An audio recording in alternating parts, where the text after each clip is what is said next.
Las miocardiopatías son enfermedades del músculo cardíaco en las cuales hay una anomalía del espesor o de la geometría de la pared ventricular y van a generar una disfunción mecánica o una disfunción eléctrica, teniendo como manifestaciones iniciales la falla cardíaca o la muerte súbita.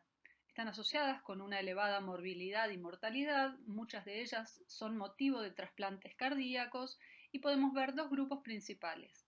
Aquellas en las cuales hay un trastorno sistémico definido, como por ejemplo las amiloidosis, la hemocromatosis, o hay patologías en las cuales no está identificado el mecanismo subyacente y a esas se las denomina primarias idiopáticas. Este es un listado de las patologías sistémicas que más frecuentemente van a generar patología miocárdica.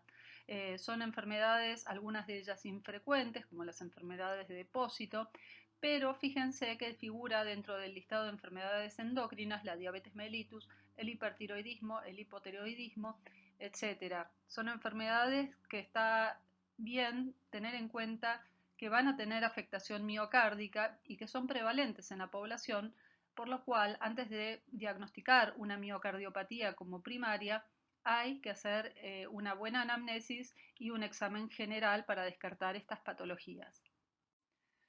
Por este motivo es importante que cualquier paciente que presente un diagnóstico presuntivo de miocardiopatía, ya sea por insuficiencia cardíaca o por episodios sincopales a repetición o por fenómenos arrítmicos a repetición no explicables, cumplan determinados parámetros. Es indispensable realizar una buena anamnesis, evaluando el grupo familiar, evaluar si hay antecedentes de muerte súbita en familiares o si hay antecedentes de insuficiencia cardíaca o de muertes jóvenes no explicadas.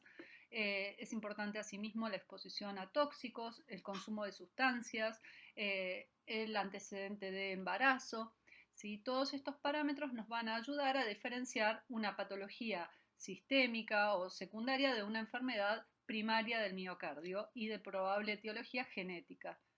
También se pueden realizar las técnicas de imagen como radiología, en la cual se va a observar un índice cardiotorácico incrementado, y la ecocardiografía o el ecocardiograma Doppler, que nos va a dar parámetros morfológicos acerca de los espesores parietales, si son concéntricos, si hay una hipertrofia concéntrica o una hipertrofia excéntrica, predominio septal, o de las cámaras cardíacas, a ver si hay dilatación y en qué magnitud ocurre, y la fracción de eyección, que es el reflejo de la capacidad contráctil del miocardio. También se pueden hacer estudios de cateterismo con eventual toma de biopsia cardíaca. Esto es particularmente útil en las patologías infiltrativas como ser la sarcoidosis y la amiloidosis y la hemocromatosis. Estas pruebas nos van a ayudar a ver si hay una alteración funcional del miocardio, en cuyo caso la biopsia sería negativa, o hay una alteración estructural, como en el caso de un ecocardiograma que vuelva patológico con un hallazgo de una valvulopatía, en cuyo caso la alteración del miocardio es secundaria a esa valvulopatía. De acuerdo a parámetros morfológicos y funcionales podemos observar tres categorías principales. El patrón más frecuente es la miocardiopatía dilatada, en la cual hay una falla sistólica con una dilatación progresiva de las cavidades ventriculares. Las paredes pueden estar conservadas o adelgazadas.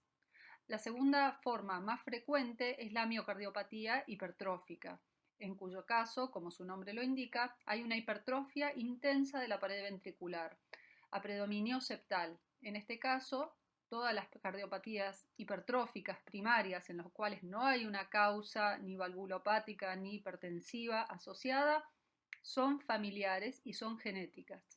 Y luego les sigue en frecuencia las miocardiopatías restrictivas, cuyos parámetros suelen estar asociados a una falla en la distensibilidad de la pared ventricular y suelen estar dadas por patologías infiltrativas del miocardio, como ser fibrosis, amiloidosis, hemocromatosis y sarcoidosis. El patrón morfológico más frecuente de miocardiopatía es la cardiomiopatía dilatada. Está relacionada con una disfunción sistólica progresiva que va a generar una dilatación de todas las cavidades cardíacas. En general tiene una hipertrofia miocítica vinculada, ¿sí? Que la vamos a ver de manera histológica o evaluando el peso del corazón, porque los espesores parietales van a estar adelgazados o conservados. La miocardiopatía dilatada es un patrón morfológico que engloba múltiples patologías. Entre un 20 a un 50% de ellas pueden ser familiares o genéticas por mutación de proteínas de citoesqueleto o de la fosforilación oxidativa o genes de las enzimas de oxidación de ácidos grasos que van a estar mutados y van a ser de herencia autosómica dominante, pero bueno, también puede tener otros patrones de herencia. También la miocardiopatía dilatada puede estar generada por patologías adquiridas, como es el caso de las miocarditis o la toxicidad o la cardiomiopatía peripartum. En el caso de las miocarditis virales, es muy difícil hacer el diagnóstico cuando fue una enfermedad cuyo estadio agudo pasó desapercibido y como suelen estar dadas por virus que generan otro tipo de patologías, es muy difícil su diagnóstico a menos que se pueda aislar en tejido cardíaco por PCR fragmentos de genoma viral.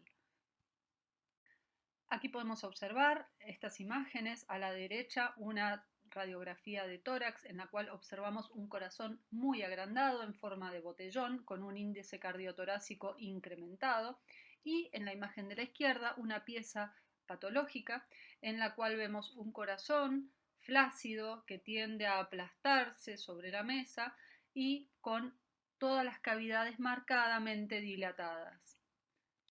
Los hallazgos van a ser iguales en casi todas las cardiopatías dilatadas, salvo la cardiopatía isquémica, en la cual vamos a observar un área cicatrizal. En el resto de las miocardiopatías dilatadas vamos a observar absolutamente lo mismo. Ventrículos dilatados, con las cavidades muy distendidas, adelgazadas, el endocardio puede estar levemente engrosado debido al flujo turbulento, y en cuanto a su función, el músculo es hipocontráctil y característicamente tiene un incremento en la presión telediastólica. Es importante saber que la cardiopatía dilatada es una fase final cicatrizal de un proceso crónico que en la mayoría de los casos no deja evidencia o secuela del proceso inicial. Por lo cual, si el paciente tuvo una miocarditis o tuvo una patología periparto o consumió alcohol y eso no aparece en la anamnesis, será catalogada como idiopática.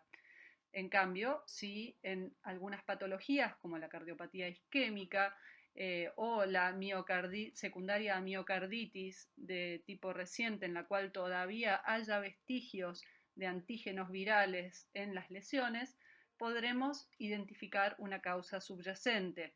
Si hay patología valvular asociada, también podemos verlo porque la alteración estructural permanece en el corazón. Pero hay un alto porcentaje de los pacientes en los cuales no llegaremos a ningún diagnóstico, digamos, de etiología, y sí es importante también evaluar al grupo familiar, porque muchas de estas, aproximadamente un 50% de estos pacientes en los cuales la miocardiopatía es idiopática y no hay una causa subyacente, son por alteraciones genéticas de trastornos autosómicos dominantes, predominantemente.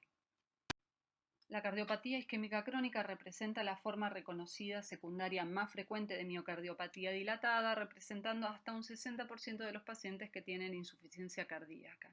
La constante de esta patología es la presencia de lesiones ateroscleróticas coronarias, muchas de ellas organizadas, otras muy significativas con más de un 75% de oclusión luminal, y puede haber o áreas cicatrizales, digamos, segmentarias, transmurales, blanquecinas, o pequeños parches fibrosos que representan territorios con hipoperfusión crónica, sobre todo en los territorios irrigados por una arteria que tenga más del 75% de oclusión.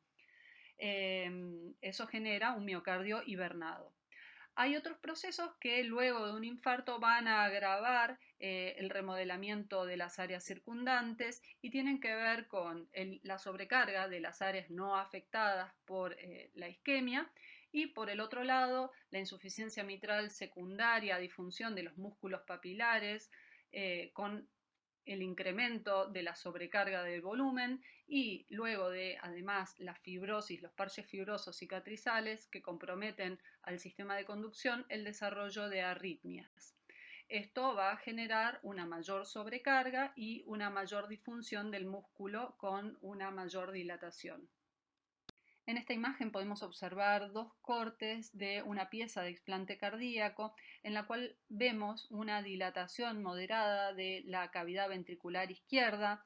A la izquierda podemos observar el ventrículo derecho levemente comprimido y vemos sobre el lado derecho de ambos cortes una área blanquecina, adelgazada, un poco más rígida que corresponde a un área de organización de un infarto. El resto del tejido ventricular izquierdo se observa engrosado, ¿sí? Con un incremento del espesor, y si tomamos el peso de la masa ventricular podemos observar que está incrementado. Esto nos habla de que hay además una hipertrofia de los miocitos. La cardiopatía alcohólica corresponde aproximadamente a un 4% de las miocardiopatías con patrón dilatado, y digo aproximadamente porque su diagnóstico se desprende de la anamnesis exhaustiva del paciente, en la cual se evidencie un consumo exagerado de alcohol de 100 gramos por día en el caso de los hombres y 80 gramos por día en el caso de las mujeres durante al menos 5 años. Es de mal pronóstico, sobre todo cuando se llega a una fracción de eyección muy baja, de alrededor de un 15%, y su pronóstico mejora cuando el paciente deja de consumir alcohol. El mecanismo no está del todo dilucidado, aunque se asume que el alcohol y sus metabolitos, como el acetaldehído, tienen una función directa sobre los miocardiocitos, sobre todo en las señales dependientes de calcio de la contractilidad, alteraciones de la disrupción mitocondrial, de la apoptosis y del remodelamiento del tejido cardíaco. También hay que recordar que el consumo de determinadas sustancias va a tener un efecto tóxico sobre el miocardio. Por ejemplo, la doxorubicina es un antineoplásico que está ampliamente descrita su cardiotoxicidad. Por ejemplo, el éxtasis y la cocaína tienen un efecto vasopresor que van a generar una isquemia crónica del tejido miocárdico y además en los episodios de consumo va a haber una vasoconstricción que genera, por un lado, el hipoflujo al tejido miocárdico y por el otro lado presencia de trombosis y de episodios hipertensivos que agravan la función ventricular. Muchas otras drogas también presentan toxicidad y eso hay que evaluarlo con cada droga en particular.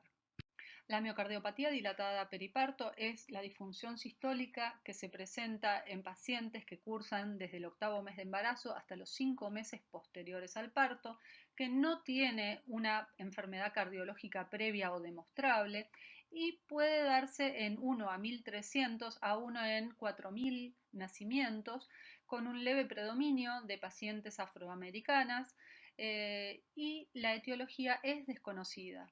Si bien hay numerosos mecanismos postulados, ahora el más actual es la generación de una proteína similar a la prolactina, que genera una disfunción contráctil del miocardio. Hay, postulados mecanismos infectológicos por infecciones virales que se han demostrado en muy pocos pacientes. Se postula que puede haber mecanismos de autoinmunidad o de la relaxina que genere esta disfunción sistólica. Hay un 50% de estas pacientes que van a tener resolución espontánea y tienen muy buen pronóstico, un 94% de sobrevida a los 5 años.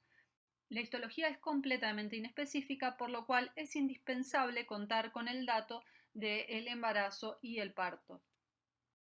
Hasta un 40% de las miocardiopatías dilatadas, idiopáticas o primarias puede tener mutaciones, la mayoría de ellas de herencia autosómica dominante, como ser la mutación en la alfa-actina cardíaca o la desmina, que son proteínas del citoesqueleto, o la laminina A y C, que son proteínas de la envoltura nuclear.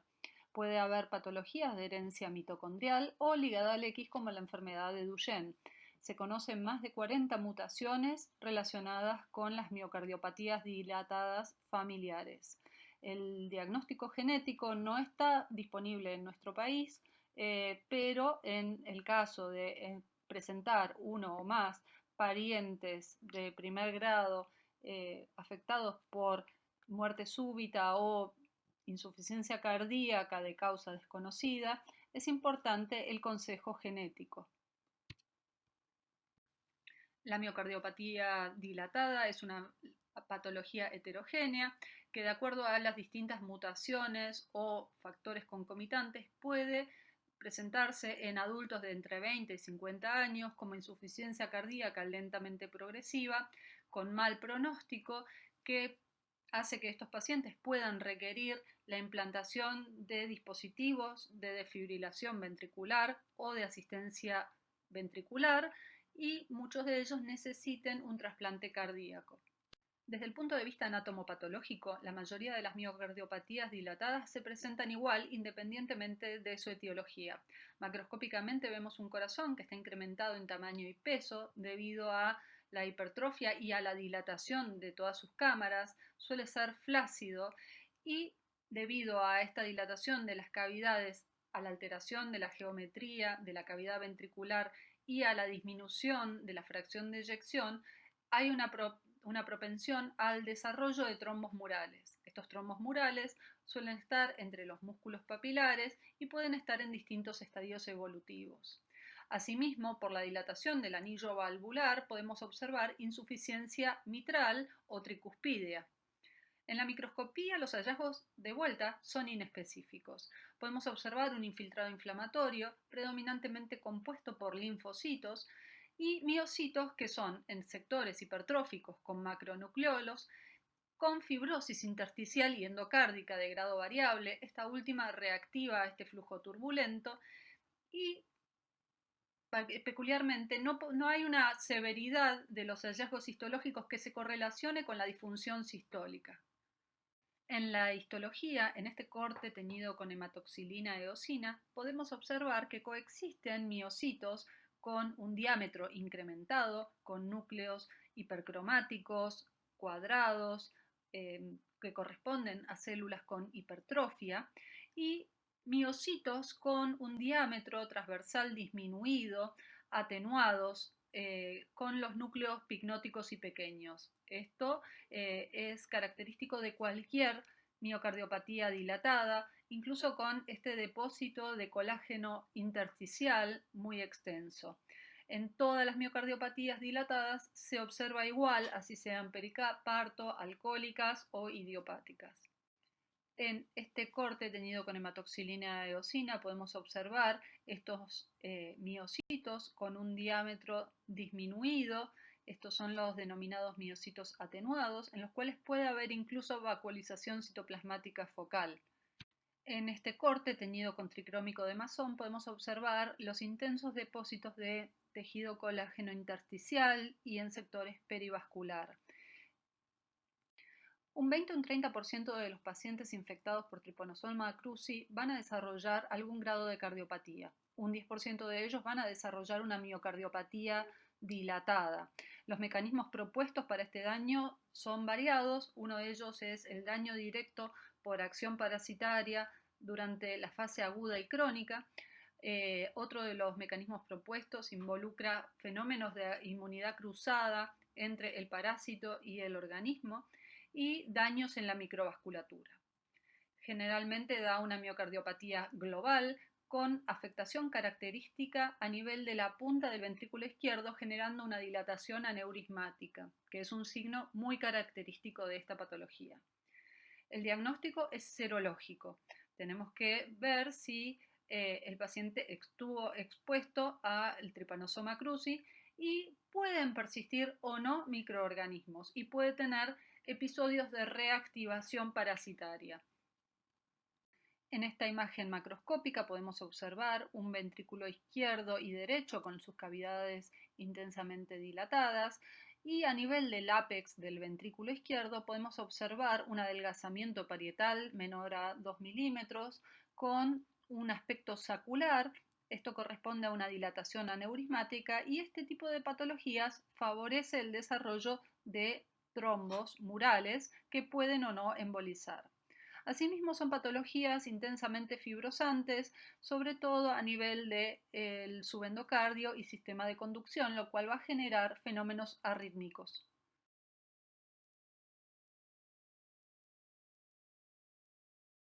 Vamos a hablar ahora de miocardiopatía hipertrófica, idiopática o familiar. Es una forma de miocardiopatía en la cual predomina el patrón de hipertrofia excéntrica con un predominio septal y esta hipertrofia va a determinar, junto con la fibrosis, una pobre distensibilidad del miocardio ventricular izquierdo, lo cual va a generar un llenado diastólico anormal.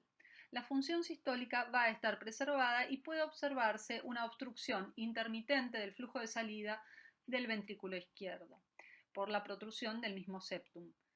La etiología es la mutación de genes de las proteínas sarcoméricas y es un diagnóstico que no puede hacerse en presencia de hipertensión o valvulopatía.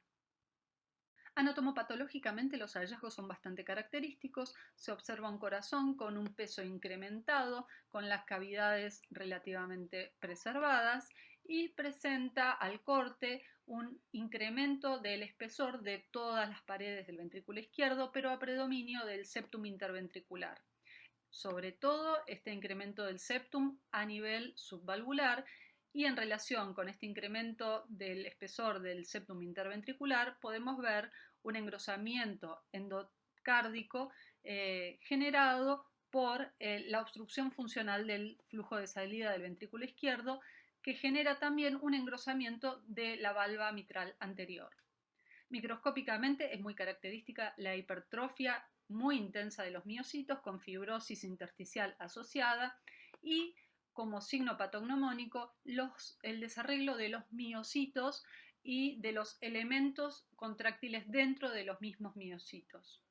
Hay una cantidad limitada de mutaciones que están relacionadas con la miocardiopatía hipertrófica. En general son proteínas sarcoméricas, la herencia suele ser autosómica dominante y la más frecuente de ellas es la cadena pesada de la miosina cardíaca.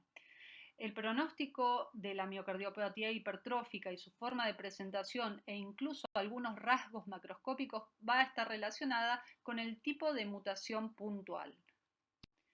Clínicamente son pacientes adultos jóvenes, muchos de ellos debutan con formas de muerte súbita o síncope durante el ejercicio, pueden tener angina de pecho o disnea de esfuerzo y por eso es muy importante la detección de estas patologías mediante los aptos físicos correctamente realizados, tanto con hallazgos electrocardiográficos como ecográficos.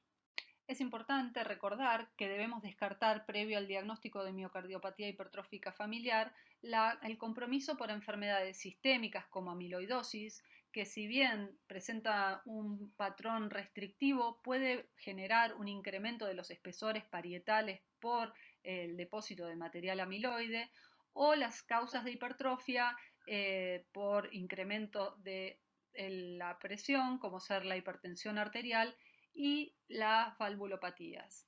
El diagnóstico diferencial mediante biopsia endomiocárdico es complicado porque la afectación suele ser parcheada, pero ayuda a descartar la amiloidosis. Esta puede tener patrones restrictivos, pero también de tipo hipertrófico.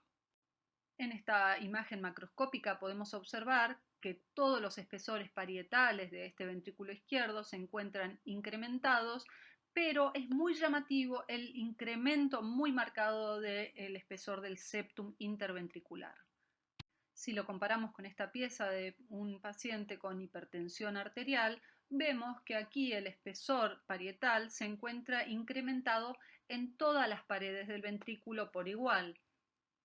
En esta imagen podemos observar la intensa hipertrofia a nivel del septum interventricular y a medida que nos vamos aproximando a la porción basal podemos observar el engrosamiento muy marcado del endocardio subvalvular y de la valva anterior de la válvula mitral. Histológicamente, a la izquierda podemos observar una hematoxilina eosina y a la derecha un tricrómico de Masson, y vemos como estos miocitos, lejos de disponerse de manera paralela, se disponen en una manera azarosa y entrecruzada, con una hipertrofia muy notoria, con incremento del diámetro, con núcleos grandes hipercromáticos y muchísima fibrosis intersticial, que en el tricrómico de Masson se identifica como esta sustancia azulada. Acá se puede comparar con un corazón relativamente normal, con una hipertrofia difusa, pero fíjense que la disposición es ordenada y paralela.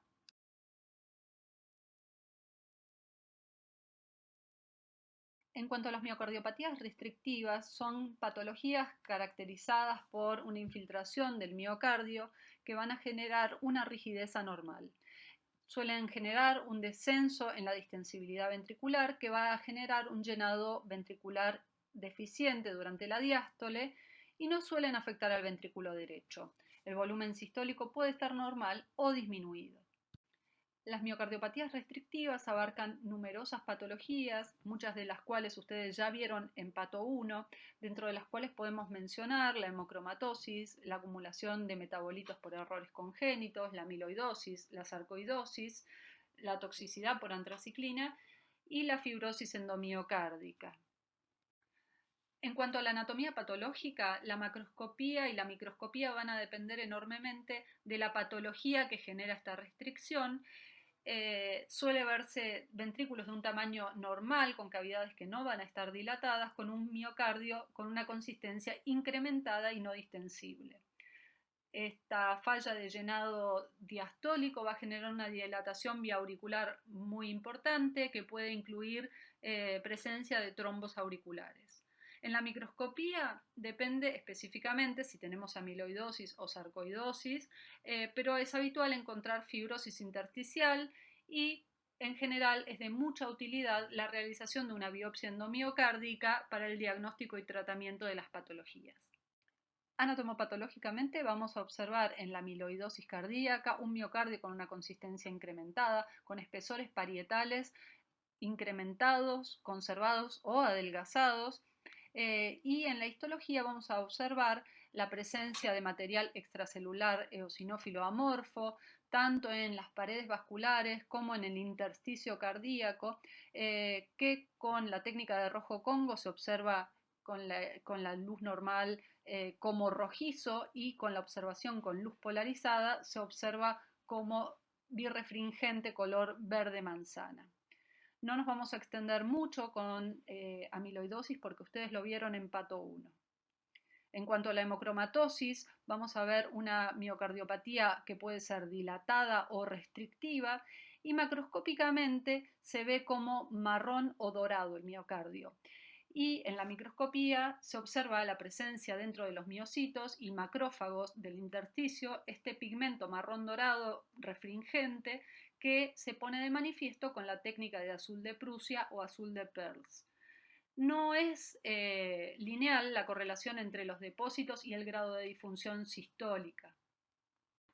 Histológicamente, en la imagen superior, con hematoxilina eosina, podemos observar este material eosinófilo craquelado extracelular en el intersticio, con un patrón como en encaje entre los miocardiocitos. Y en la imagen inferior, que está observada con luz polarizada, podemos observar que este material es color verde manzana. En esta imagen correspondiente a un corte histológico de un paciente con hemocromatosis teñido con azul de Prusia, podemos observar los depósitos de material azulado, granular, dentro de los miocardiocitos y de los histiocitos. Es muy característico.